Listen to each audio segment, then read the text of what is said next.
Welcome to the first episode of Financially Fit. I'm your host, Debora Manfre, and I am so excited for my first guest. He's somebody very special to me, someone that I've been sharing my life for about 15 years. He's someone that I get the pleasure to enjoy my life, to live every day with him, Paul Manfre. Well, what a great introduction. I know, honey. What is the best way to introduce you? You? No, however you think I am. You're the one that introduced me to working out. Mm-hmm. Do you want to start with that? Yeah. So, let's see. We met. We started dating a little bit, and I was always very into working out. Yes. As you can see, he looks amazing. He always works out. He's very always. So I took you to the gym, tried training you a little bit, and you basically would do a few reps, a few sets, and just, I'm done. I give up. And you would walk out and say, I'm 20-something years old. I don't need to work out. I look good enough. So, this is true it took a long time to get you into the gym with me and get consistent. And you got it now. You're pretty good. Yes. Now I always work out at least 3 to 5 times a week. I'm more consistent. But the first few years, it was definitely not, You had that young mentality thinking that you didn't have to work out. I know, it's true, you're right. And that's why I wanted to have my husband as my first guest. I wanted to share a little bit about us, about our life, a little bit about me. So, you want to start with how we met? Yeah, so me and my friend, we were out one night. We went to the bar to watch the fight. I remember it was a fight night. I think it was the end of January, maybe the first week of February. I think it was February, honey. Okay, so I saw you at the bar. You were working and kind of made a little eye contact. I don't know if it was I don't remember if you smiled or not. I can't remember. But you It was love at first sight. You came over, you said hello to me, and I said, if you get a chance, why don't you, have a drink if your boss allows you to do that. And we talked. You slowed down for you, so we talked, and I remember, I think the bar closed. I walked you out. Yes. I got your number, and I was like, oh yeah, it's tomorrow. Maybe we'll have brunch. And I kind of just blew you off. Yes. But I got your number. I called you, I think a few days later, I think during the week, and you kind of blew me off for a little bit. Because it took about, our first date was on March 6th, I remember. Yes. It was I think it was a Tuesday, maybe Wednesday. My friend opened up his restaurant. I came, I picked you up. We went on our first date. But you say that you're going to take me out for breakfast the next day, and you didn't. So how would I not blow you off? I didn't want to seem so anxious.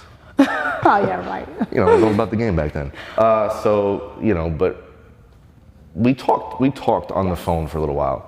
And then you finally, let me take you out. And then after that, it almost seemed we were stuck together for a while. I think I was at your house the whole weekend, and then, one thing just led to another. We were kind of Before we knew, we were married within 6 months. 6 months. 6 months. 6 months. What do you say? Is a good choice, honey?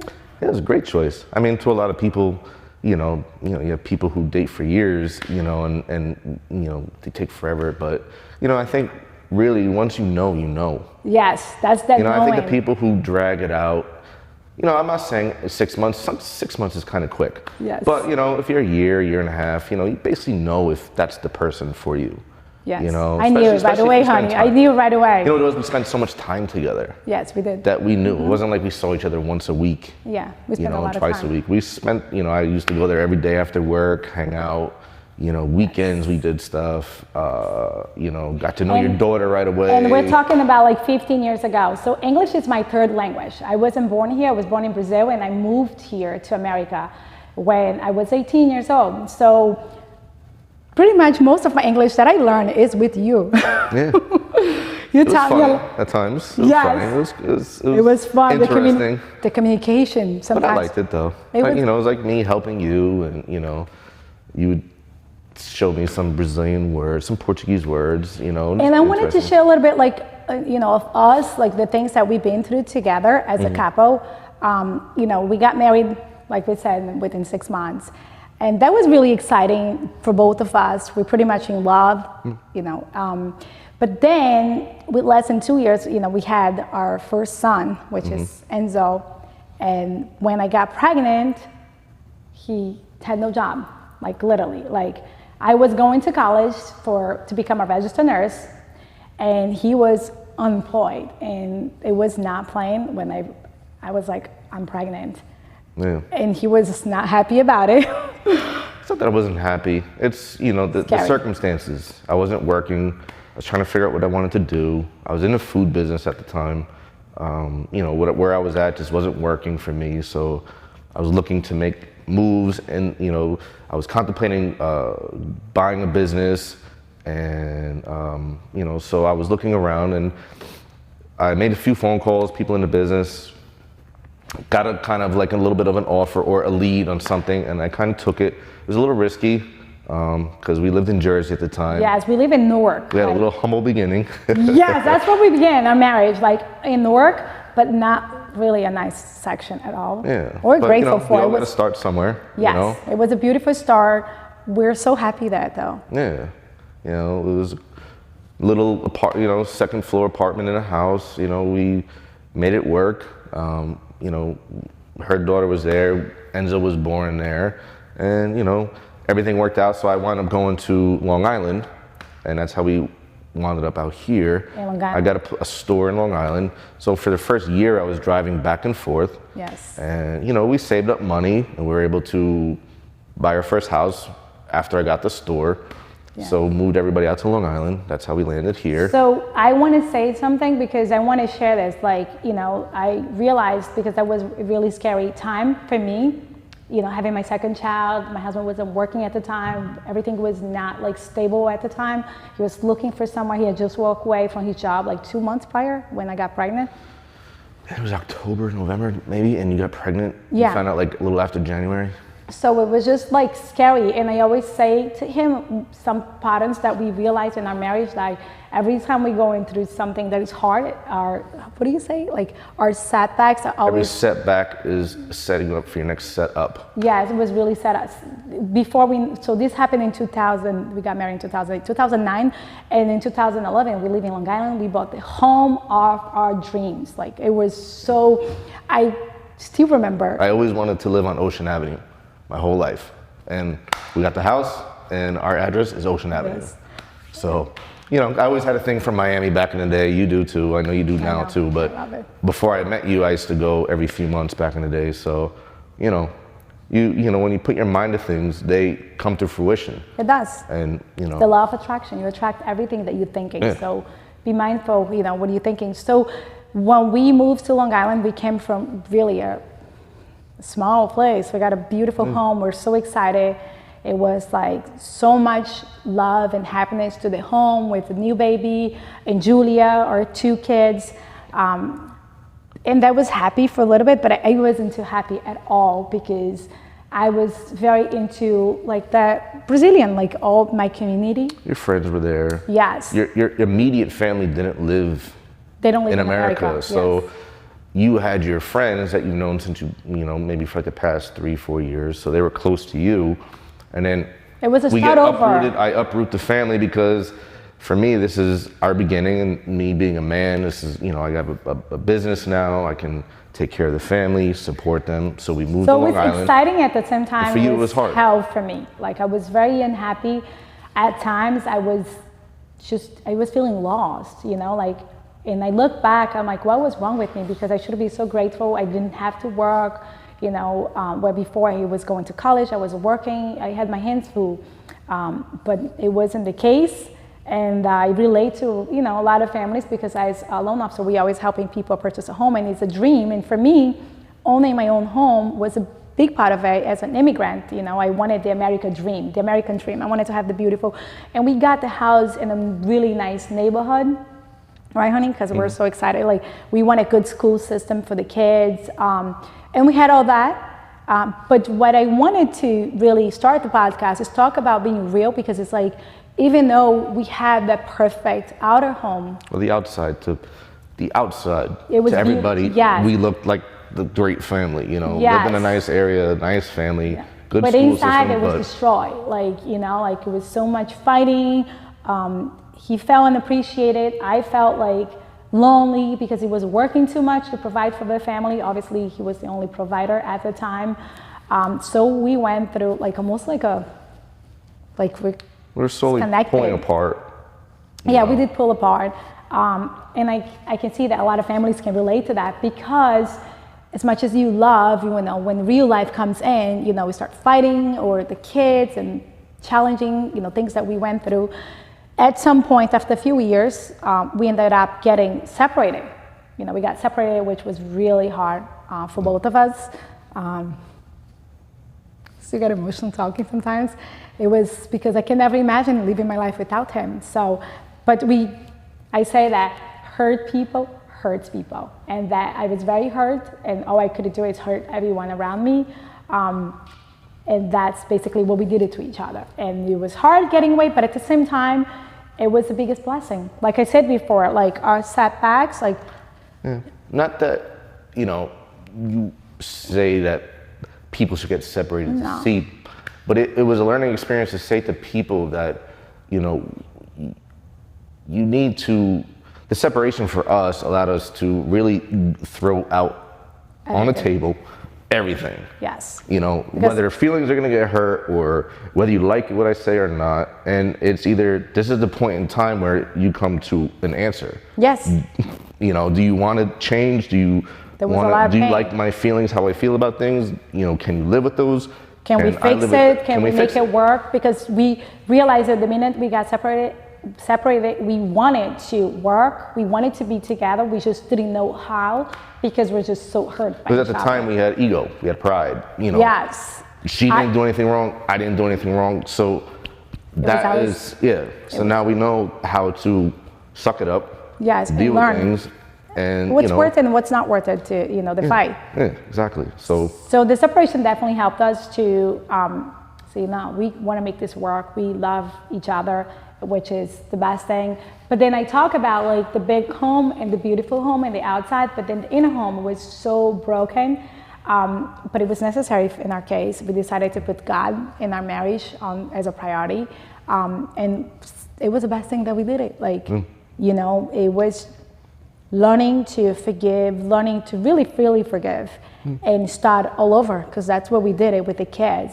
And the kids just love it, you know, like we're just came to understand each other, to communicate. Because it's not like we had a marriage where we were always out. You know, you have a lot of people who are, you know, they're out, you know, you have women's night out, guys' night out. We do everything together. Yeah, we didn't have that. That wasn't what our issue was. It's just we had, you know, too many things going on, like resentment towards each other. Yes, it was resentment. Over certain things, and we could never get past it. Yes. And we couldn't grow, you know, together more, you know. I was always working, and, you know, you didn't appreciate it, and, you know, so it was hard for me to, you know, what do you mean? We did it. I know. I'm trying to support the family. I was like, what are your attention? Come to me. I'm not out playing around with the guys, you know. I go to work, but I worked a lot, but I came home, and it was like, it still wasn't good enough, but, you know, whatever. But we're past that now. Now, you know, she works, and it's appreciated on both levels. We both understand now what it takes, you know, in a family to make it work. We both know, like, how we feel loved. You know, like for him, it's the attention, it's the time. We understood each other. We had to take the time. And acts of service is something very big for me. Like, I love when he does things for me. It makes me feel, that's my love language. We had to. It's cleaning out the sink with the dishes. That's without simple. her asking. Yes. She's in the office and she comes upstairs. She goes, "Oh my God, thank you. This sink." I feel love that way. That's how I learned as a child. I don't like doing it, but I do it. I know, and we just learned to communicate and work as a team, which instead of working against each other. So with that, you know, eventually that's how I got into the real estate business. I'm so grateful for that. That's what I'm saying. Like, every setback is always bringing you the next blessing. That's how I take it. And really got me into this business. And I just really fell into looking to work for a little bit while the kids in school. And that was just amazing. Like, you know, I was like, I love this business. I want to just really get, and I started doing reverse mortgages, but I realized it quickly, like within like 2-3 months, I was like, I want to do purchases. Like, this is like my dream. And I went all in with purchases. It's my favorite part of the business. I do refinances, obviously, but I love doing purchases. That helping, like that part of it, helping putting the puzzle together, making the dream come true. It's just something Well, that goes back into your childhood. Yes. So through this process and through my healing, which I want to talk about healing because, like I said, hurt people. And when you heal, understand a lot of your pain, of your traumas, emotionally, physically, things that happen to you.